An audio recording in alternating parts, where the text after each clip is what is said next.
2 Samuel 12ஆம் அதிகாரம் 1ஆம் வசனத்திலிருந்து 13ஆம் வசனம் வரைக்கும் வாசிங்க. கண்களை மூடி தேவன் நோக்கி பார்க்கலாம். அன்பின் பரலோக பிதாவே, அருமையான நாள் இப்படி பாதத்தில் வருகிறோம் ஆண்டவரே. இப்படி வசனம் எங்களோடு பேசட்டும். ஆவியானவர் நீங்கள் இடைபெடுங்க, வழி நடத்துங்க. இயேசுவின் நாமத்தில் ஜெபிக்கிறோம் நல்ல பிதாவே, ஆமென். ஹல்லேலூயா. தொடர்ந்து தாவீதை குறித்து தியானித்து கொண்டு வருகிறோம். ஒரு முக்கியமான ஒரு பகுதி, கடந்த வாரத்தில் தாவீது பாவத்தில் எப்படி விழுந்தான், அதிலிருந்து நிறைய பாடங்களை நாம் என்ன பண்ணோம், கற்றுக்கொண்டோம். ஹல்லேலூயா.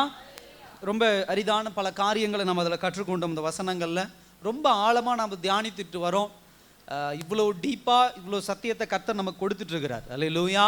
அதனால் தயவு செய்து ஏதோ ஒரு காரியத்தை நம்மோடும் நம்ம சபையோடும் ஆண்டவர் இடைபெற விரும்புகிறார், உங்களோடு என்னோடு. அதனால் ரொம்ப கவனமாக கவனிக்கிறது மாத்திரமல்ல, திரும்ப அதில் பின்பற்றுகிற பிள்ளையாக என்ன பண்ணுங்க இருந்துச்சு.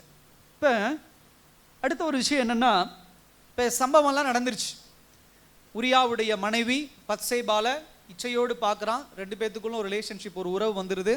கடைசியில் உரியாவை கொலை பண்ணிடுறான். கொலை பண்ணி முடித்த உடனே கடந்த வாரம் பார்த்தோம், பத்சேபால வீட்டுக்கு கூட்டிகிட்டு வந்துட்டான். இதுதான் போன வாரம் பார்த்தோம். இப்போ இந்த வாரம் நம்ம என்ன பார்க்க போகிறோம் அப்படின்னு சொன்னால், இப்போ முழுக்க 100க்கு 100 தேவனுக்கு எதிரான, தேவ திட்டத்துக்கு எதிரான, தேவ வார்த்தைக்கு எதிரான ஒரு மிகப்பெரிய பாவத்தை, இச்சையின் பாவம், வேசித்தனத்தின் பாவம், காம விகாரத்தின் பாவம், கொலை, இந்த மாதிரி ஏகப்பட்ட பாவங்களை ஒரே அதிகாரத்தில் யார் செஞ்சுட்டா? தாவீது செஞ்சுட்டான். செஞ்சுட்டு இப்போ அடுத்த வசனம் 12ஆம் அதிகாரம் எதை குறித்து பேசுது அப்படின்னு சொன்னா, தாவீது எப்படி தேவனோடு ஒப்புரவானா? அடுத்த கேள்வி அதுதான். நான் பாவம் பண்ணிட்டேன், நான் தப்பு பண்ணிட்டேன், நான் தெரிஞ்சே பாவம் பண்ணிட்டேன். இப்போ நான் எப்படி ஆண்டவரோடு ஒப்புரவாகுதல்? இப்போ நான் ஒப்புரவு ஆகிறது என்ன மெத்தடில் ஒப்புரவு ஆகலாம்? நான் ஒப்புரவு ஆகிட்டேன்னா ஆண்டவர் என் பாவத்தை மன்னிச்சிருவாரா? ஆண்டவர் என் பாவத்தை மன்னிச்சுட்டா நான் செஞ்ச பாவத்துக்கு உண்டான தண்டனை எனக்கு இல்லையா? இந்த கேள்வியெல்லாம் என்ன பண்ணும் இருக்கும். இதை அடுத்து தாவீதினுடைய வாழ்க்கையில் இன்னைக்கு நாம் என்ன பண்ண போறோம், நாம் தியானிக்க போறோம். ரொம்ப கவனமாக கவனிங்க. இந்த 12ஆம் அதிகாரம் சம்பவம் நடக்கிறது எப்பன்னா, சரியா பத்சேபாலுக்கும் தாவீதுக்கும் நடந்த அந்த சம்பவத்திலிருந்து 9 மாதங்கள் கழித்து இந்த சம்பவம் என்ன பண்ணுது, நடக்குது. நீங்க 11ஆம் அதிகாரத்தில் பார்க்குறோம். துக்க நாள் சென்ற பின்பு தாவீது அவளை அழைத்தனுப்பி தன் வீட்டிலே சேர்த்து கொண்டான். அவள் அவனுக்கு மனைவியாகி அவனுக்கு ஒரு குமாரனை பெற்றாள். தாவீது செய்த இந்த காரியம் கர்த்தரின் பார்வைக்கு பொல்லாததாக இருந்தது. இப்போ 27ஆம் வசனத்தில் பார்க்குறோம். ஒரு ஹோல் எபிசோடே சொல்லிட்டார். என்னன்னா, தன் வீட்டில் சேர்த்து கொண்டான், அவள் அவனுக்கு மனைவியானால், அவனுக்கு ஒரு குமாரனை பெற்றாள். ஒரு குமாரனை பெற்றாள் அப்படிங்கிறோம் பார்த்தீங்களா? அதுக்கு நடுவில் நடந்த சம்பவம் தான் 12ஆம் அதிகாரம். ஸோ அவன் மனைவியாக்கி கொண்டான், குமாரனை பெற்றாள். இதுக்கு நடுவில் நடந்த ஒரு சம்பவமும், அந்த குமாரன் என்ன ஆனா அப்படிங்கிற ஒரு சம்பவம் தான் 12ஆம் அதிகாரம். ஸோ கர்த்தர் தாவீது தான் செய்த பாவத்தை உணருவதற்கும் தாவீதுக்கு தண்டனை கொடுக்கிறதுக்கும் கர்த்தர் எடுத்துக்கொண்ட டைம் எவ்வளோ அப்படின்னு சொன்னா, 9 மாசங்கள். ஒரு குழந்தை கருவுருவாகி நல்ல முறையில் வயிற்றிலே வளர்ந்து அது டெலிவரி ஆகிற டைம்ல தான் கர்த்தருடைய கரம் என்ன பண்ணுது, குறுக்க வருது. கவனிங்க. ஒரு பாவத்தை செஞ்ச உடனே நான் பாரு எனக்கு தண்டனை இல்லை, நான் தப்பு பண்ணல. சில நேரத்தில் நம்ம சொல்றோம், தவறு தெரிஞ்சே தவற பண்ணிட்டு, இல்லை அதெல்லாம் பாரு ஆண்டவர் என்ன தண்டிச்சாரா, கடவுள் என்ன தண்டிச்சாரா, நான் பாருங்க என்ன தப்பு பண்ணிட்டேன், நான் தப்பு பண்ண, நான் சரியா தான் பண்ணேன், அவங்க தான் தப்பு பண்ணாங்க அப்படின்னு சொல்லி தான் தவறை உணராதவர்கள், மெத்தன போக்கோடு திமிரோடு பேசி கொள்ளுகிறவர்களுக்கு இது ஒரு பெஸ்ட் ஒரு எக்ஸாம்பிள். கடவுள் எப்ப தண்டிப்பார்னு யாரும் சொல்ல முடியாது. 9 மாதங்கள் கழித்து இப்ப தாவீதினுடைய வாழ்க்கையில அவன் செய்த தவறுக்கு உண்டான தண்டனையோடு என்ன பண்றாரு, ஆண்டவர் வரதை நம்ம என்ன பண்ண முடியுது, பார்க்க முடியுது. ஏன் அப்படின்னு சொன்னா, தாவீது இப்பொழுது 9 மாதங்கள் கர்த்தர், முதல் பாயிண்ட் என்னன்னா, அந்த குழந்தை கன்சீவ் ஆகி வர டைம். 2வது காரியம் என்ன அப்படின்னா, தாவீது இப்பதான் கொஞ்சம் கொஞ்சமா இலகுவாகி கொஞ்சம் கொஞ்சமா அவனுக்குள்ள பாவத்தின் குற்ற உணர்ச்சி என்ன பண்ணுது, வருது. கடந்த வாரம் நம்ம தியானித்தோம் பெருமை, இந்த மாதிரி பல விஷயங்களை நம்ம தியானித்தோம். அதிகாரம், எனக்கு அக்கௌண்டபிள், அதாவது யாரும் எனக்கு அறிவுரை சொல்லக்கூடாது, இந்த மாதிரி இருந்த ஆளு 9 மாசத்துல உடைஞ்சு இப்ப அவனுக்குள்ள ஒரு குற்ற உணர்ச்சி வருது. அடுத்தவன் மனைவியை நம்ம எடுத்துட்டோமே, அது மாத்திரமல்ல அவனை வேற கொலை செஞ்சுட்டோமே, இப்படிங்கிற கொஞ்சம் குற்ற உணர்ச்சி வரும் பொழுதுதான் கர்த்தர் இடைபெட ஆரம்பிக்கிறார். என்னைக்கு கவனமா தெரிஞ்சுக்கோங்க, பாவம் செய்யும் போது ஆண்டவர் விட்டுருவாரு. பாவம் செய்றியா செய்யின்னு விட்டுருவாரு. உனக்கு எப்ப அந்த பாவம் உன்னை துரத்த ஆரம்பிக்குதோ, எப்ப அந்த பாவம் உனக்குள்ள ஒரு குற்ற உணர்ச்சி கொண்டு வருதோ, எப்ப அந்த பாவம் உன்னை தூங்க விடாம டிஸ்டர்ப் பண்ணுதோ, எப்ப அந்த பாவம் உன்னை உறுத்திக்கிட்டே இருக்கிறதோ, அப்பொழுதுதான் யார் உள்ள வர ஆரம்பிப்பா? கர்த்தர் உள்ள வர ஆரம்பிப்பார். இதுக்கு தான் அந்த டைம் என்ன பண்ணுகிறார் எடுத்துக்கிறத நம்ம பார்க்க முடியுது. இந்த மாதிரி சமயத்துல தான் இந்த ஸ்டோரியை நம்ம பார்க்கிறோம். நாத்தான்கிற ஒரு தீர்க்கதரிசி வரார். தீர்க்கதரிசி வந்து சொல்றாரு, ஒரு பணக்காரன் இருக்கிறான், அவனுக்கு கீழே ஒரு தரித்திரன் இருக்கிறான். அவன் ஒரு சின்ன ஆட்டுக்குட்டி வச்சு அதுதான் தன்னுடைய வாழ்க்கை நினைச்சிட்டு இருக்கிறான். ஆனா அந்த தரித்திரன் அந்த பணக்காரனுக்கு ரொம்ப பணிவுள்ளவனாக, ரொம்ப கீழ்ப்படிஞ்சவனாக அவன் காலடியிலே கிடக்கிறான். ஒரு நாள் இந்த பணக்காரனுடைய சொந்தக்காரங்களாம் வராங்க. இந்த பணக்காரங்கிட்ட நிறைய ஆடு இருந்துச்சு, கறி இருந்துச்சு, ஆட்டுக்கறி ஆடு இருந்துச்சு. ஆனா அவங்களுக்கு அந்த ஆட்டை போடுறதுக்கு அவனுக்கு மனசை வரல. என்ன பண்றான், தரித்திரன் வச்சிருந்த அழகான அந்த ஒரு ஆட்டுக்குட்டி எடுத்து அவனுக்கு தெரியாம எடுத்து அடிச்சு போட்டுறான். இதுதான் சம்பவம். இத சம்பவத்தை சொன்ன உடனே அங்க என்ன ஆயிருது அப்படின்னா, தாவீதுக்கு பொங்கி வந்துருது. என்ன பொங்கி வந்துருது? எப்படி அது நடந்திருக்கலாம்? அந்த பணக்காரன் யாருன்னு சொல்லு, அவனை உண்டெல்லைன்னு பண்ணிடுறேன், அவனை கொலை பண்ணிடுறேன் அப்படின்னு சொல்ல. என்ன சொல்றான்? அவனை கொன்னு போட்டுருவேன் அப்படிங்கிறான். இப்படி சொன்ன உடனே அவன் வாயில் இந்த வார்த்தையெல்லாம் வந்த உடனே அடுத்த பாயிண்ட் நாத்தான் சொல்றாரு, அது வேற யாரும் இல்லப்பா நீ தான் அப்படிங்கிற. இதுதான் சம்பவம். எவ்வளோ அழகா சில நேரங்களில் கடவுள் இதெல்லாம் நல்ல ஒரு பாயிண்ட். நம்ம பாவம் செஞ்சுக்கிட்டே இருக்கிறோம்னா இப்படி ஏதாவது ஒரு சம்பவம் நம்ம வாழ்க்கையில நடக்குதுன்னா ரொம்ப நின்று நிதானமா யோசிக்கணும். இந்த மாதிரி நிறைய பாயிண்ட்டை நம்ம பார்க்க போறோம் இந்த நாள்ல. இப்ப ஒப்புரவாகுதல், இப்ப பாவம் மன்னியாச்சு, தீர்க்கதரிசி வந்து நீ செஞ்சது பாவம் சுற்றிட்டாரு, சுற்றி காமிச்சிட்டாரு. இப்ப அடுத்த பாயிண்ட் என்னன்னா, அவனுக்குள்ளேயும் குற்ற உணர்ச்சி வந்துருச்சு. இப்ப தான் செய்த பாவத்தை ஏற்றுக்கொண்டு அவன் என்ன செஞ்சா அந்த பாவத்தில் இருந்து மன்னிப்பு கிடைக்கும்னா ரெண்டே பாயிண்ட் தான். நாம் செய்த பாவத்திற்கு உண்டான விமோச்சனம்னா 2 பாயிண்ட் தான் அன்னையிலிருந்து இன்றைக்கு வரைக்கும். ஒன்று அறிக்கையிடுதல், இரண்டாவது அர்ப்பணித்தல். என்னங்க? அறிக்கையிடுதல், இரண்டாவது அர்ப்பணித்தல். Confession and submission. இந்த 2 பாயிண்ட் தான் ஒரு மனிதன் பாவத்தில் இருந்து தப்பிப்பதற்கு, பாவத்தில் இருந்து விடுதலை பெறுவதற்கு உண்டான பேஸ்மெண்ட், அடித்தளம் எல்லாமே இதுதான். இதுக்குள்ளதான் எல்லாமே இருக்கு. இதை தாண்டி வெளியே எதுவுமே கிடையாது. 2 பாயிண்ட் மாத்திரம் தான். இப்ப நம்ம இதுல நிறைய பார்க்கலாம். 12ஆம் அதிகாரத்துல 13ஆம் வசனத்துல தாவீது ஓப்பனா சொல்றான். அந்த அந்த அரண்மனையில ஏகப்பட்ட பேர் இருக்கிறாங்க. அப்ப சொல்றான், நான் கர்த்தருக்கு விரோதமாய் பாவம் செய்தேன் அப்படின்னு சொல்லி ஓப்பனா அறிக்கையிடுறான். இந்த சிச்சுவேஷனை தான் ஆண்டவர் எதிர்பார்த்துட்டு இருந்தார். ஸோ இப்போ ஒரு சில பாயிண்ட் நம்ம என்ன பண்ண போறோம் பார்க்கணும். இந்த 2 பாயிண்ட் அடிப்படையாக வச்சு, அறிக்கையிடுதல் அர்ப்பணித்தலை வச்சு நம்ம 2 பாயிண்ட் வச்சு அடிப்படையாக சில காரியங்கள் நம்ம என்ன பண்ண போறோம் பார்க்க போறோம். அதாவது முதல் பாயிண்ட் என்ன அப்படின்னா, நாம் பாவம் செய்தால் முதலில் தேவனிடத்தில் அறிக்கை செய்து அவருடன் ஒப்புரவாக வேண்டும். முதலாவது தேவனிடத்திலே ஒப்புரவாக வேண்டும். இப்ப இதுல நம்ம அறிந்து கொள்ள வேண்டிய விஷயம்னா, இந்த அறிக்கையிடுதல் அப்படின்னா என்ன? அது ஒரு மிகப்பெரிய ஒரு பாயிண்ட். அறிக்கையிடுதல்னா என்ன? ஏன்னா அறிக்கையிடுதல்ல தவறான அறிக்கையிடுதலும் இருக்கிறது, உண்மையான அறிக்கையிடுதலும் இருக்கிறது. இப்ப இந்த தவறான அறிக்கையிடுதல்னா என்ன அப்படின்னு சொல்லி ஒரு சில பாயிண்ட் பார்க்கலாம். ஃபர்ஸ்ட் என்னன்னா, தவறான அறிக்கையிடுதல் என்பது நம்முடைய பாவத்தை என்ன பண்ணுவது? மறைப்பது. என்னதுங்க? நம்முடைய பாவத்தை மறைப்பது. எல்லாம் கவனிங்க. என்றைக்கு ஆதாம் ஏவாள் பாவம் செய்தார்களோ, பாவம் செய்த உடனே அவர்கள் செய்த ஒரு தவறு என்ன தெரியுமா? தாங்கள் செய்த தவறை மறைப்பதற்கு முயற்சி பண்ணாங்க.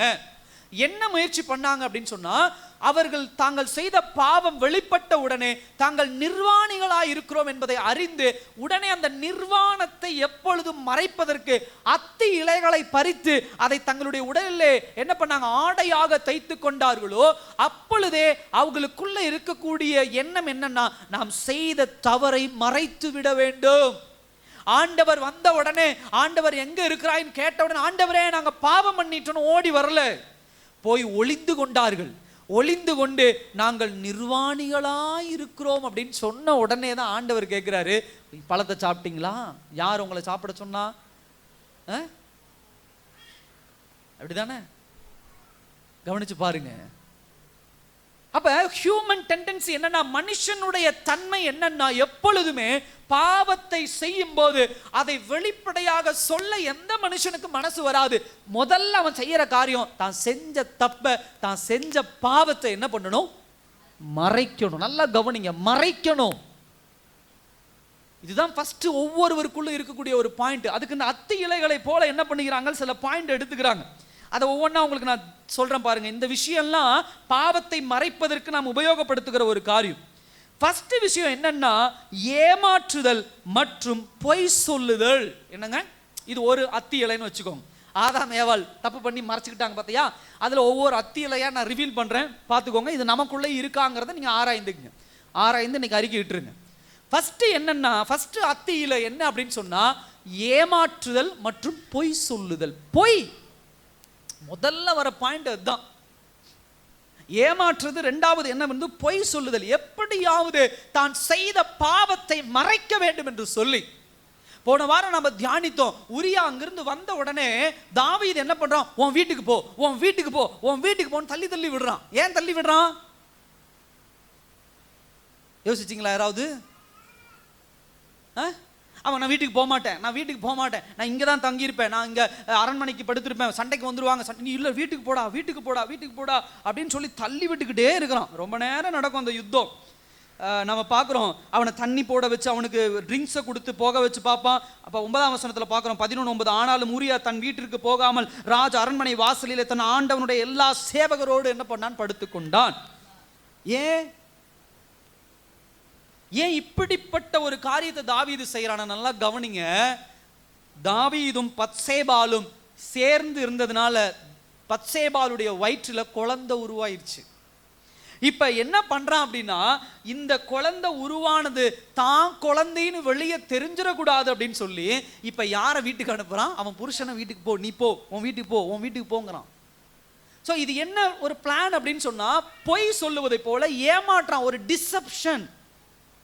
தான் செய்த தவறை ஓப்பனா உரியாட்ட சொல்லாம தான் செய்த தவறை மறைப்பதற்கு ஒரு ஏமாற்று வேலை பண்றான்.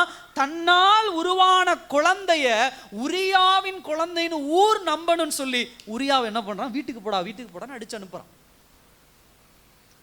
இது ஒரு அத்தியில.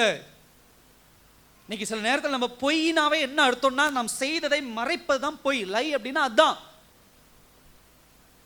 கர்த்தர் இதை வெறுக்கிறவர், இதை ஏற்றுக்கொள்ளுகிறவர் அல்ல. முதல் பாயிண்ட் அதுதான், முதல் இலை. ரெண்டாவது இலை என்னன்னா, எப்பொழுதும் மற்றவர்களை நியாயம் தீர்ப்பது, அடுத்தவர்களை ஜட்ஜ்மெண்ட் பண்ற ஒரு கேரக்டர் இது. இது ஒரு இலை. ஒரு மனுஷன் பாவம் செஞ்சுட்டானா அவனுக்குள்ள பிறக்கிற அடுத்த ஒரு இன்சிடென்ட் என்னன்னா, தான் செய்த பாவத்தை அறிக்கை இடுவதை காட்டிலும் மற்றவர்களை நியாயம் தீர்ப்பது, மற்றவர்களை குறை சொல்லுகிற ஒரு காரியம். இதுவும் இயற்கையா வந்த ஒரு விஷயம் தான். என்ன வந்துச்சு, ஆதாம் யாரை குறை சொன்னா, ஏவாளை சொன்னா. ஏவாள் யாரை குறை சொன்னா, சர்ப்பத்தை சொன்னான். இப்ப சர்ப்பம் யாரு படைச்சது, ஆண்டவர். இன்டைரக்டா ஆண்டவரை குறை சொல்ற, நீங்க படைச்ச சர்ப்பம் ஆண்டவரே அப்படிங்கிறான். அடுத்தவர்களை குறை சொல்லுகிற ஒரு விஷயம் அதுதான். 12ஆம் அதிகாரம் 5ஆம் வசனம் 6ஆம் வசனத்துல நம்ம பார்க்கிற ஒரு விஷயம் அதுதான். என்ன பண்றான் அப்படின்னு சொன்னா, 5ஆம் வசனம் 6ஆம் வசனத்துல, அப்பொழுது தாவீது அந்த மனுஷன் மேல் மிகவும் கோபம் உண்டாகி நாத்தானை பார்த்து, இந்த காரியத்தை செய்த மனுஷன் மரணத்திற்கு பாத்திரன். என்னங்க, யாரை ஜட்ஜ்மெண்ட் பண்றான், யாரை நியாயம் தீர்க்கிறான் இங்க? அவன் சொல்ற ஸ்டோரியில கதையில வரக்கூடிய அந்த பணக்காரனை சொல்றான். ஆனா மோசேயின் சட்ட திட்டத்தின்படி ஒருவனுடைய ஆட்டையோ ஒருவனுடைய மிருக ஜீவன்களையோ எடுத்துக்கொண்டா 4 தண்டனை கொடுக்கிறார். ஆனா அந்த 4 தண்டனையிலும் மரண தண்டனை அவர் கொடுக்கவே கிடையாது. நீங்க அதை வீட்டில் போய் கூட என்ன பண்ணுங்க, நீங்க வாசிக்கொள்ளுங்க. எக்ஸோடஸ், அதாவது யாத்ராம் புத்தகம் 22ஆம் அதிகாரத்தில் நீங்க வாசிச்சு பார்த்தீங்கன்னா, இந்த திருட்டு பண்ணா அவங்களுக்கு என்ன தண்டனை அப்படிங்கிறத ஒரு சில காரியங்களை சொல்றாரு. அதுல யாருக்கும் என்ன கொடுக்கல, மரண தண்டனை என்ன பண்ணல, கொடுக்கல. ஆட்ட திருடுனா அவனை கொன்று அப்படின்னு சொல்லி ஆண்டவர் அப்படிப்பட்ட ஒரு தண்டனையை கொடுக்கல. இப்ப நியாய பிரமாணங்களை அறிந்த தாவீது எவ்வளவு கோபம் வருது பாருங்க உள்ள இருந்து. இந்த மோசே நியாய பிரமாணத்தை பின்பற்றுக்கணும் இருந்தா அங்க சொல்லப்பட்ட ஏதாவது ஒரு விஷயத்தை ஆட்டை திருப்பி கொடுத்துடணும், இல்ல 2 ஆடா கொடுத்துரு, இல்ல இந்த மாதிரி பண்ணிடும், அந்த ஏதாவது ஒண்ணு சொல்லி இருக்கலாம். பொங்கிட்டு வந்துருச்சு. வந்த உடனே என்ன சொல்றான், அவனை கொன்றுண்டா அப்படிங்கிறான். இன்னைக்கு என்னைக்குமே அப்படிதான். தான் செய்யற தவறை என்னைக்குமே ஏற்றுக்கொள்ள மாட்டாங்க. ஊர்ல உட்காந்துட்டு அவன் தவறு செஞ்சான் அவன் அப்படி பண்ணணும், இவன் தவறு செஞ்சான் அவன் இப்படி பண்ணணும், இதெல்லாம் பத்தாதுன்னு முழங்கால் படிட்டு ஆண்டவர்கிட்ட வேற, ஆண்டவரே அந்த குடும்பம் இல்லாம போயிடணும், அந்த அம்மா அழிஞ்சு போயிடணும், அந்த ஐயா அழிஞ்சு போயிடணும். ஏன் நீங்க சொல்றீங்க ஆண்டவர்கிட்ட சொல்லி கொடுக்குறீங்க, நீங்க ஜட்ஜா உட்காந்து சொல்றீங்க ஆண்டவர்கிட்ட அவன் இந்த பாவத்தை பண்ணா அவன் அழிஞ்சு போயிடணும் அப்படின்னு சொல்லி. என்னைக்காவது நீங்க பண்ண தவறு உணர்ந்திருக்கிறீங்களா? அதே தவிர அதே காரியத்தை நம்ம வாழ்க்கையில் நம்ம பண்ணியிருக்கிறோமே, அது என்னைக்காவது நம்ம என்ன பண்ணியிருக்கிறோம், உணர்ந்திருக்கிறோமா? இப்படி என்னைக்கு அடுத்தவங்களை நியாயம் தீர்க்க ஆரம்பிச்சுக்கிட்டே இருக்கிறோமோ அன்னைக்கே புரிந்து கொள்ளலாம் நம்ம தப்பு பண்ணிட்டோம்னு அர்த்தம். நம்ம எங்கேயோ பாவம் பண்ணியிருக்கிறோம், நம்ம பாவம் வெளியே வந்துடக்கூடாதுன்னு தான் அடுத்தவனை இப்படி ஜட்ஜ் பண்ணிக்கிட்டே இருக்கிறோம், நியாயம் தீர்த்துக்கிட்டே இருக்கிறோம். ரெண்டாவது இலை. மூன்றாவது இலை என்ன அப்படின்னா, நம் தவறை சுட்டி காட்டுபவர்களிடத்துல என்ன பண்ணுவது, கோபப்படுதல். நாத்தான் கிட்ட தாவீது கோபப்படல. ஆனா நல்லா யோசிச்சு பாருங்க, ஒருவேளை நாத்தான் ஸ்ட்ரைட்டா ஏய் தாவீது நீ தப்பு பண்ணிட்டடா அப்படின்னு சொல்லி இருந்தா தாவீதுக்கு என்ன பண்ணிருக்கும், பயங்கர கோபம் வந்திருக்கும். நீ யாரு முதல்ல, நான் ராஜா, நீ அரண்மனையில் இருக்கக்கூடிய சாதாரண ஒரு ப்ராஃபெட், ஒரு தீர்க்கதரிசி, உன் லிமிட் என்ன இருக்கோ அங்கே நின்னுக்கோ, என்ன சொல்றதுக்கு நீ யார், இவனை போய் சிறை சேதம் பண்ணுங்கன்னு சொல்லியிருப்பான். பட் அதுதான் ஆண்டவர் அங்க என்ன பண்றாரு, ஒருத்தருடைய குணத்தை தெளிவா அறிஞ்சிட்டு நாத்தான் கிட்ட எப்படி நாத்தானை லீட் பண்றாருன்னா, முதல்ல போய் ஒரு பேரபிள் சொல்லு, ஒரு ஊமையை சொல்லு, அதுல இருந்து அவனே சிக்குவான். மீனை போட்டு என்ன பண்றது, சின்ன மீனை போட்டு பெரிய மீனை பிடிங்கிற மாதிரி ஆண்டவர் நாத்தான்ட்ட ஒரு ஸ்டோரியை சொல்லி இதை போய் நீ சொல்லு, அவனே சிக்குவான், பிடிச்சி போட்டுரு அப்படின்ட்டார். அல்லேலூயா. ரொம்ப கவனமா தியானிக்கணும். ஆண்டவர் எப்படியெல்லாம் ஒரு மனுஷனை நீங்களும் நானும் நினைச்சுக்கிறோம் ஆண்டவரை ரொம்ப சாதாரணமா இட போடுறோம். கடவுளை இந்த அதிகாரங்களை எல்லாம் வாசிக்கும் பொழுது அவ்வளோ பயம். ஏன் அப்படின்னா எப்படியெல்லாம் ஆண்டவர் செயல்படுறாரு பாருங்க. 9 மாசம் வெயிட் பண்றாரு, வெயிட் பண்ணிட்டு நாத்தான டைம் பார்த்து அனுப்புறாரு. இவன் எப்ப மனம் திரும்புற ஒரு மைண்ட்ல வரானோ அப்ப அனுப்புறாரு. அனுப்பி நாத்தான் ஸ்ட்ரைட்டா சொல்லல, ஒரு ஸ்டோரி, நாத்தானுடைய சொந்த ஸ்டோரி கிடையாது, எங்கேயாவது போய் புத்தகத்துல இருந்து எடுத்துட்டு வரல. ஆண்டவர் இந்த ஸ்டோரியை சொல்லடா அப்படிங்கிறார் நாத்தான் தீர்க்கதரிசி கிட்ட. அப்ப நாத்தான் இந்த தீர்க்கதரிசி சொன்னா அவன் அப்படி எந்திரிப்பான் அப்படிங்கிறார். அதே மாதிரி அவன் எந்திரிச்சு இல்லாத ஒரு சட்டத்தை கொண்டு அவனை கொலை பண்ணுங்கிறான், பிடிச்சிட்டான். அப்படியே ஆண்டவர் பிடிச்சிட்டார் நாத்தானை வச்சு, நீ தான் அது அப்படின்னாரு. அல்லேலூயா, நீ தான் அது. அதான் கோபப்படல. ஆனா தாவீது இந்த மாதிரி பண்ணிருக்கலாம். சில நேரங்களில் நம்ம பண்ற தவறு அதுதான். நம்மளை சுட்டி காட்டுறவங்க மத்தியில சில பேர் பாவத்தை குறிச்சோ சில தவறுகளை குறிச்சோ சுட்டி காட்டும் போது அவங்ககிட்ட அதை ஒத்துக்கிறதே கிடையாது.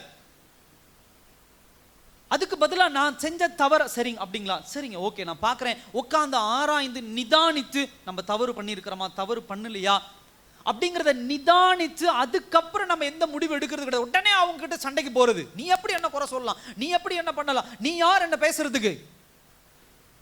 சகோதர சகோதரியை நல்லா கவனிங்க. ஒரு பாவத்தை செஞ்ச உடனே கர்த்தர் நம்மோடு பேசுவார். கர்த்தர் நம்மோடு பேசுவதை பாவம் ஒருபோதும் அனுமதிக்காது. காதையெல்லாம் பொத்தி விட்டுரும், இருதயத்தெல்லாம் அடைச்சிரும். என்ன பேசினாலும் காதுக்குள்ளேயே மைக் இவ்வளோ பெரிய ஸ்பீக்கரை வச்சு நீ பண்றது பாவம் அப்படின்னு கத்துனாலும் கேட்காது. அது எப்படி பாவமாகும், நான் அப்படிலாம் ஒன்றும் இல்லையே அப்படிமோ. இப்ப ஆண்டவர் என்ன பண்ணுவார், அடுத்தது தேவனை பற்றி அறியாதவர்களை கூட கொண்டு சொல்லுவார். அப்ப அது எப்படி பாவம், அது எப்படி கேட்க முடியும். அதுக்கப்புறம் ஆண்டவர் இயற்கையை பயன்படுத்துவார். அல்லேலூயா. நோவாவினுடைய காலத்திலே தேவ ஜனங்கள், அதாவது கர்த்தருடைய அந்த பிள்ளைகள் என்ன பண்ணாங்க, பாவம் பண்ணும்போது எதை கொண்டு அவங்களோட ஆண்டவர் பேசினாரு, எதை கொண்டு ஆண்டவர் பேசினாரு, மலையை கொண்டுதான் பேசினார். நீங்க பண்ணது பாவம், ஜட்ஜ்மெண்ட், தேவனுடைய நியாய தீர்ப்பு என்பது தேவன் பேசுவது. நல்லா புரிஞ்சுக்கோங்க. பிழையாம் தவறு பண்ணும்போது பிழையாம்கிட்ட எதிர்த்து பேசினது என்ன, யாரு, கழுதை. யோனா தவறு பண்ணும்போது யோனாவினுடைய தவறை எங்க யோனா புரிந்து கொண்டான், மீனினுடைய வயிற்றில். நாம் செய்கிற பாவத்தை சுட்டி காட்டுவதற்கு எதை வேண்டுமானாலும் ஆண்டவர் பயன்படுத்துவார். நிதானிங்க, கோபம் கொள்ளாதீங்க. கோபம் பெரிய அழிவுக்கு தான் காரணம்.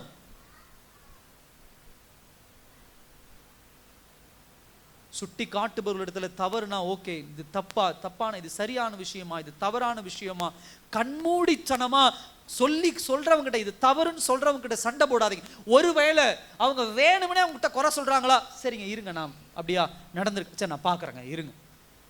உன் வீட்டில் வந்து உட்காந்து இவங்க பண்ணது சரியா, நான் பண்ணது சரியா, நான் இந்த காரியத்தை இப்படி பண்ணியிருக்கணுமா, இல்லை இந்த இடத்துல தவறு ஆராயிங்க. 2 நாள் 3 நாள் தேவ சமூகத்தில் உட்காந்து ஆராய்ங்க. தவறு நடந்திருக்கா போய் சொல்லுங்க. ஆமாம் தவறு, நீங்கள் சொன்னது சரிங்க, தப்பு நடந்திருக்கு, நான் அதை திருத்திக்கிறேன் சொல்லுங்க. இந்த அத்தியிலை அடுத்த ஒரு அத்தியிலை மறைச்சுக்கிறோம் பாவத்தை. அடுத்த ஒரு காரியம் என்ன தெரியுமா? பாவத்தை நியாயப்படுத்துவதே. 11ஆம் அதிகாரம் 25ஆம் வசனத்துல பாருங்க. அப்போது தாவீது அந்த ஆளை நோக்கி, நீ யோவாபினிடத்திலே போய் இந்த காரியத்தை பற்றி விசாரப்பட வேண்டாம், பட்டயம் ஒருவேளை ஒருவனையும் ஒருவேளை மற்றொருவனையும் பட்சிக்கும். அல்லேலூயா. என்ன ஒரு அழகான டயலாக் பாருங்க. உரியாவை இவனுங்க மர்டர் பண்ணி பிளான் பண்ணி கொண்டுட்டானுங்க. தாவீது யோவாபு இவனுங்கெல்லாம் ஒன்று சேர்ந்து என்ன பண்ணிட்டானுங்க, அவனை முன்னாடி அனுப்பு, அவன் முன்னாடி போவான், நீங்களும் அப்படி போற மாதிரி போங்க, அவங்க சண்டைக்கு வந்து நீங்களும் ஒடியாந்துருங்க அப்படின்ட்டான். இவன் என்ன பண்ணுவான், உரியா என்ன பண்ணுவான், முன்னாடி போய் மாட்டிக்கிட்டான், இப்போ கொலை பண்ணிட்டான். இப்போ இதுக்கு என்ன ஒரு டயலாக் கொடுக்குறாரு தாவீது, பட்டயம் எடுத்தவன் என்ன பண்ணுவான், அவன் பட்டயம் எடுத்து சண்டை போட்டவன் யா, அவன் ஒரு நாளைக்கு சாவதான் செய்வான், அதை குறித்து நீ என்ன பண்ணாத, கவலைப்படாத.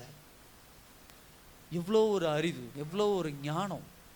இன்னைக்கு நம்ம பல பேர் அப்படித்தானே, நம்ம செய்யற பாவத்துக்கு என்னைக்குமே அந்த ரெஸ்பான்சிபிள் எடுத்துக்கிறது கிடையாது. அது என் பொறுப்பு அப்படின்னு என்னைக்கு எடுத்துக்கிறோம் நாம் செய்யற தவறுகளுக்கு. எஸ், நான் பண்ணது தவறு, அந்த தவறு நான் எடுத்துக்கிறேன், ஒரு மன்னிப்பு கேட்கறதோ, நான் தப்பு பண்ணிட்டேன் அப்படின்னு என்னைக்கு ரெஸ்பான்சிபிள் எடுத்துக்கிறோம் நம்ம கிடையவே கிடையாது. நாம் செய்த காரியத்தை அது என்ன பண்றோம், நிதானிச்சு, அதாவது நாம் செய்த பாவத்தை நியாயப்படுத்துறோம். இல்ல இது சரி, அது சரி, இது இப்படி நடந்தது, அது அப்படி நடந்தது அப்படின்னு சொல்லி என்ன பண்றோம், அதை நியாயப்படுத்த தான் என்ன பண்றோம் நம்ம பார்க்கிறோம். எப்பயுமே பாவம் செய்கிறவருடைய மனநிலைமை எப்படி இருக்குன்னா, விக்டிமா தான் இருக்கும். விக்டிம் அப்படின்னு சொன்னா, நான் ஏதோ பாதிக்கப்பட்டதுனால தான் இந்த விஷயம். எல்லாரும் இதே டயலாக் தான் விடுவாங்க. ஒரு தப்பை பண்ணிட்டு நான் தப்பு பண்ணிட்டேன்னு ஒத்துக்க மாட்டேன். நான் ஏதோ என்ன பண்ணிட்டேன், என் வாழ்க்கையில் நடந்த சம்பவம் தெரியுமா, என் சின்ன வயசில் எங்கள் அப்பா பேசுனது தெரியுமா, சின்ன வயசில் எங்கள் அம்மா பேசுனது தெரியுமா, சின்ன வயசில் எங்களை சுற்றி இருக்கிறவங்க பேசுனது தெரியுமா, என் வாழ்க்கை எப்படிப்பட்ட வாழ்க்கைன்னு தெரியுமா, என் மனைவி என்ன பண்ணிட்டா தெரியுமா, என் கணவன் என்ன பண்ணிட்டான் தெரியுமா, என் அப்பா அம்மா என்ன பண்ணிட்டாங்க தெரியும், அதனால தான் இதை நான் செஞ்சேன். இந்த பாயிண்ட் எல்லாம் யோசிங்க. யாரையாவது இப்படி கூட்டு விக்டிம், அதாவது யாரையாவது இப்படி கடமை, உங்களுடைய ரெஸ்பான்சிபிள, உங்க பொறுப்பு தூக்கி இன்னொரு மேல போட்டுட்டு இருக்கிறீங்களா நீங்க? தேவன் உங்களோடு பேசுறாரு. என்ன வேணா உங்க வாழ்க்கையில நடந்திருக்கலாம், ஆனா ஒருபோதும் இந்த சாக்கு போக்குகளை கர்த்தர் ஏற்றுக்கொள்ளுகிறவர் அல்ல. ஹல்லேலூயா. இதனாலதான் இப்படி நடந்துச்சு, இதனாலதான் இப்படி நடந்துச்சு, இதனாலதான் இப்படி நடந்துச்சு. நியாயப்படுத்தாத. பாவம்னா பாவம். எஸ், நான் பண்ணிட்டேன் பாவத்தை, நான் தப்பு பண்ணிட்டேன், போ ஆண்டவர்கிட்ட அறிக்கை எடு, ஒப்புக்கொடு. இலையை வச்சு மூடாதீங்க அந்த பாவத்தை. அடுத்த ஒரு இலை என்ன தெரியுங்களா, மற்றவர்களை அல்லது தேவனை குற்றம் சாட்டுவது. தாவீது இந்த இன்சிடென்ட் பண்ணல, பட் இந்த இன்சிடென்ட்டும் எல்லாத்துலயும் வருது. பாவத்தை மறைக்கிறவங்க, நான் ஏற்கனவே சொன்னது போல குற்றம் சாட்டிடுறது, ஏற்கனவே சொன்னது போல ஆதாம் ஏவாளுடைய ஸ்டோரி அழகா சொன்னேன், அதுதான் சம்பவம். எப்பயுமே நான் பண்ணது தவறு அப்படின்னு ஏத்துக்கிறது இல்ல. ஆதாம் கொடுத்தான், ஆதாம் சொல்றா, ஏவாள் கொடுத்தா, ஏவாள் நீங்க கொடுத்த சர்பம். யாரையாவது என்ன பண்ணிருது, குறை சொல்லிக்கிட்டே என்ன பண்ணுகிறது இருக்கிறதே. மற்றவர்களை என்ன பண்ணுவது, குறை சொல்வது. நாம் செய்த அந்த காரியத்தை தயவு செய்து தப்பு பண்ணிட்டீங்களா, ஒத்துட்டு அட்மிட் ஆயிட்டு வெளியே வந்துருங்க அதுல இருந்து. தாவீது இப்படி ஒரு டயலாக் விட்டுருக்கலாம். என்ன பண்ண முடியும், இவ்வளோ பெரிய வீடு, மறைவான இடங்கள் இருக்கும்போது எதுக்கு வீட்டின் மாடி மேல வந்து உட்கார்ந்து பச்சைபால் குளிச்சுட்டு இருக்கணும்? சில நேரத்தில் அப்படிதான். என் மனைவி சரியில்லைங்க ஐயா, அதனால நான் இன்னொரு பெண்ணிட்ட தப்பா போயிட்டேன். என் கணவர் சரியில்லைங்க ஐயா, அதனால நான் என்ன பண்ணிட்டேன், இன்னொரு ஆண் இடத்துல நான் தப்பா போயிட்டேன். எங்க அப்பா அம்மா சரியில்லைங்க ஐயா, என் வாழ்க்கை துணையை நானே தேடிக்கிட்டேன். இந்த டயலாக்லாம் அதிகம் வருது இன்னைக்கு இருக்கிற காலகட்டத்தில். அடுத்தவர்களை குறை சொல்லுகிற ஒரு காலகட்டம். தேவ பிள்ளைகள் நிதானிங்க. ஆண்டவர் தெளிவா சொல்றார், தாயின் கருவளை உருவாவதற்கு முன்னமே உங்களை என்னை ஆண்டவர் தெரிந்து வைத்திருக்கிறார். அல்லேலூயா. நாம் அவருடைய பிள்ளை, ஏசப்பா பிள்ளைங்கிற. நீ உங்க அப்பா அம்மா தப்பா இருக்கிறாங்க, நீ தப்பு பண்ணாத. உன் கணவர் தப்பா இருக்கிறார், நீ தப்பு பண்ணாத. உன் மனைவி தப்பா இருக்கிறாங்க, நீ தப்பு பண்ணாத. யார் தப்பா இருந்தாலும் சரி, நீ அவர்களுடைய சந்ததி அல்ல, நீ அவர்களுடைய வாரிசு அல்ல, தேவனுடைய வாரிசு. அல்லேலூயா.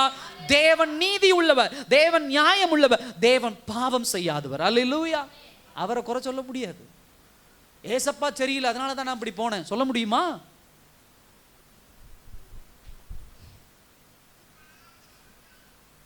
சகோதர சகோதரி, இந்த மாதிரியான காரியங்கள் இதெல்லாம் வந்து அறிக்கையிடுதல் கிடையாது. அறிக்கையிடுதல்லாம் இப்படி போய் தேவ சமூகத்தில் உட்காந்து இந்த மாதிரி பாயிண்ட் எல்லாம் நம்ம சொல்றது உண்டு. ஆதாம் ஏவாள் ஆண்டவர்கிட்ட தான் அறிக்கையிடுறாங்க. என்ன அறிக்கையிடுறதுன்னா சொல்றது, ஆனா இது இல்ல உண்மையான அறிக்கையிடுதல். அடுத்தது வரும் பாயிண்ட் பாருங்க. உண்மையான அறிக்கையிடுதல் என்பது பாவத்தை ஒப்புக்கொள்வதும் வெளிப்படுத்துவதும். அல்லேலூயா. 12ஆம் அதிகாரம் 13ஆம் வசனத்துல நான் தெளிவாக தான் சொன்னேன். அப்பொழுது தாவீது நாத்தானிடத்தில் நான் கர்த்தருக்கு விரோதமாய் பாவம் செய்தேன் என்றான். நாத்தான் தாவீதை நோக்கி, நீ சாகாதபடி கர்த்தர் உன் பாவம். கவனிச்சிங்களா? 12ஆம் வசனம் வரைக்கும் எவ்வளவோ இன்சிடென்ட் நடக்குது. அவன் இப்போ கதை எங்கேயோ முடியுது, 5ஆம் வசனத்துல 4ஆம் வசனத்திலே ஸ்டோரி முடிஞ்சிருது. 5ஆம் வசனம், 6ஆம் வசனம், 7ஆம் வசனம், 8ஆம் வசனம், 9ஆம் வசனம், 10, 11, 12 இத்தனை வசனங்கள் பார்த்தீங்கன்னா சம்பந்தம் இல்லாமல் ஏதோ ஒன்று போயிட்டு இருக்குது. எப்ப தாவீது வாயை திறந்து அழகா சொல்றாரு பாருங்க, நான் கர்த்தருக்கு விரோதமாய் பாவம் செய்தேன் அப்படின்னு சொன்ன உடனே தான் அடுத்தது ப்ராஃபட் தீர்க்கதரிசி நாத்தான் சொல்றாரு. என்ன சொல்றாரு? நீ சாகாதபடிக்கு கர்த்தர் உன் பாவம் நீங்க செய்தார். எப்ப அறிக்கையிடணும், அல்லேலூயா, எப்ப வெளிப்படுத்துறோமோ அப்பதான், எப்ப கன்ஃபஸ் பண்றோமோ அப்பதான். கன்ஃபஸ் அப்படின்னா அறிக்கையிடுதல் அப்படின்னா டிக்ளேர் பண்றது. டிக்ளேர் பண்றது அப்படின்னா ஓப்பனா சொல்றது, ஆமா நான் பாவம் செஞ்சேன், நான் தப்பு பண்ணிட்டேன் அப்படின்னு என்ன பண்றது, சொல்றது. சகோதர சகோதரியை நல்லா கவனிச்சுக்கோங்க. இந்த ஊர் உலகம் கற்றுத்தருவது போல கர்த்தர் அல்ல. இந்த ஊர் உலகம் ஒரு தவறை செஞ்சுட்டா எப்படியாவது அதை மறைச்சிரு, எப்படியாவது அதை வந்து வெளியே கொண்டு வராத, அதுக்கு சப்போர்ட்டா கூட 10 பேர் வந்து நிக்கலாம். நாம பண்ண தவறை மறைப்பதற்கு உதவி செய்யறதுக்கு, இப்படி போகாத, இப்படி சொல்லாத, இதை இப்படி பண்ணாத, அதை அப்படி பண்ணாதன்னு சொல்றதுக்கு. ஆனால் ஒருபோதும் கடவுளுடைய மெத்தட் அது அல்ல. ஒரு பாவத்தை இந்த உலகத்துல செஞ்சிட்டோம் அப்படின்னு சொன்னா கர்த்தர் ஒருபோதும் அதுக்கு சப்போர்ட்டா, மறைக்கிறதுக்கு சப்போர்ட்டா வருகிறவர் அல்ல. கர்த்தருடைய வேலையை பாவத்தை வெளியரங்கமாய் கொண்டு வருவது. அல்லேலூயா.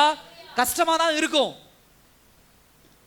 ஆத்தான் தெளிவா சொல்றாரு, நீங்க பாருங்க, நீ ஒளிப்பிடத்தில் அதை செய்தாய், நானோ இந்த காரியத்தை இஸ்ரவேலர் எல்லோருக்கும் முன்பாகவும் சூரியனுக்கு முன்பாகவும் என்ன பண்ணுவேன்.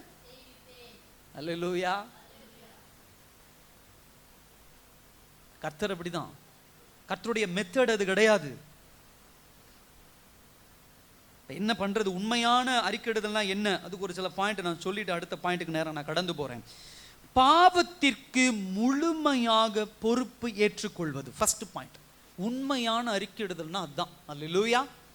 சத்தமா சொல்லுங்க. தூக்கம் வருதா? தண்ணி கிண்ணி கொடுக்கட்டா? முகத்தை கழுவிட்டு வரீங்களா? அடுத்தது கேன் எடுத்து வைக்கிறேன் நான். சரி. பாவத்திற்கு முழுமையாக என்ன பண்ணுவது? பொறுப்பேற்று கொள்வது. ஏன்னா ரொம்ப இம்பார்ட்டன்டான பாயிண்ட்ஸ் இதெல்லாம். தூங்கிட்டீங்கன்னா பிசாசு முடிச்சிருவோம் அவங்க வாழ்க்கையை. ரொம்ப கவனிங்க. அப்ப ஃபர்ஸ்ட் என்னன்னா தெளிவா புரிஞ்சுக்கோங்க. என்னைக்கும் ஒரு தப்பை பண்ணிட்டோம்னா, நான் ஏற்கனவே சொன்னது போல முழுமையா நீங்க ஏத்துக்கோங்க அந்த பிரச்சனையை. ஆமா, நான் தப்பு பண்ணிட்டேன், நான் பண்ணிட்டேன், நான் அந்த பாவத்தை பண்ணிட்டேன். என் மனைவி பிரச்சனை, என் கணவர் பிரச்சனை, எங்கள் அப்பா அம்மா பிரச்சனை, என் சுற்றி இருக்கிறவங்க பிரச்சனை, ஆப்போசிட்டில் இருக்கிறவங்க பேசுனாங்க, அவங்க தான் என் கூட இடைப்பட்டாங்க, அவங்க தான் கொடுத்தாங்க, அவங்க கொடுத்தனால நான் வாங்கி சாப்பிட்டேன், அதெல்லாம் தேவையே இல்லை. பாவம் பண்ணிட்டோன்னு ஆண்டவர் உணர்த்திட்டார். ஆண்டவரை நான் தான் 100க்கு 100, 0லிருந்து 0லிருந்து 100% நான் பாவத்தை பண்ண ஆண்டவரை.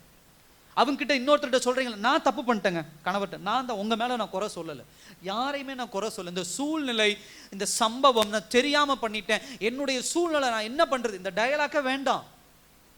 உண்மையான அறிக்கை இடுதல்னா, நான் பாவம் செய்த. நல்லா பாருங்க 13ஆம் வசனத்துல, நான் கர்த்தருக்கு விரோதமாய் பாவம் செய்தேன். நாம் செய்தோம் அப்படி சொல்லல. இல்ல பத்சேபா என்ன தூண்டி விட்டுட்டு அதனால செஞ்சுட்டேன், இல்ல பத்சேபா அக்செப்ட் பண்ணிட்டு அதனால நான் செஞ்சுட்டேன் அப்படின்னு கிடையாது. பத்சேபா இங்க குறிப்பிடல. நான், ஐ ஆம், நான் சிங்குலர், ஒருமை. முழுமையாக பாவத்தை நாம் என்ன பண்ணும்? பொறுப்பேற்றுக் கொள்ள வேண்டும்.